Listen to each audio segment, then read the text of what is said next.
ఈ టీవీలో టెలికాస్ట్ అవుతున్న సీరియల్ మనసంతా నువ్వే. ఈ సీరియల్లో యాక్ట్ చేస్తున్న యాక్టర్స్కు తమ క్యారెక్టర్స్ ద్వారా ఆడియన్స్లో చాలా మంచి గుర్తింపు లభిస్తుంది. అలా ఈ సీరియల్లో చేసేది నెగిటివ్ రోలే అయినప్పటికీ తన యాక్టింగ్తోనూ అందంతోనూ ప్రేక్షకులను బాగా ఆకట్టుకుంటున్నారు మధు రియల్ లైఫ్కి సంబంధించి ఈ వీడియోలో కొన్ని డీటెయిల్స్ తెలుసుకుందాం. మధు అసలు పేరు తులసి తెలుగు యాక్ట్రెస్. తను పుట్టింది పెరిగింది అంతా ఖమ్మంలోనే.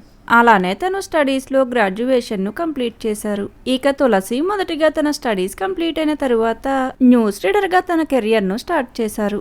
ఇక దాని తర్వాత అనుకోకుండా సీరియల్స్లో నటించే ఛాన్స్ దక్కడంతో బుల్లితెరకు ఎంట్రీ ఇచ్చారు. ఇక తులసి యాక్ట్ చేసిన సీరియల్స్ విషయానికి వస్తే మాటే మంత్రము, రక్త సంబంధం, గుండమ్మ కథ, సీతమ్మ వాకిట్లో సిరిమల్ల చెట్టు, నిన్నే పెళ్లాడతా, ప్రేమ ఎంత మధురం, స్వాతి చినుకులు ఇలా ఎన్నో సీరియల్స్ లో యాక్ట్ చేశారు. ఇక వీటిలో ఎక్కువగా నెగిటివ్ రోల్సే ఉండడంతో తులసికి పాజిటివ్ రోల్స్ అంటే ఇష్టమని, ఛాన్స్ వస్తే తప్పకుండా పాజిటివ్ రోల్స్ లో కూడా నటిస్తాను అంటూ తన ఒపీనియన్ ఒక ఇంటర్వ్యూ ద్వారా షేర్ చేశారు. మరి మనసంతా నువ్వే సీరియల్లో మధు క్యారెక్టర్లో తులసి యాక్టింగ్ కనుక మీకు నచ్చినట్లయితే ఒక లైక్ చేసి మీ అభిప్రాయాలను షేర్ చేయండి. అలానే ఈ సీరియల్లో మీ ఫేవరెట్ యాక్టర్ ఎవరనేది కామెంట్ చేయండి. Thank you for watching.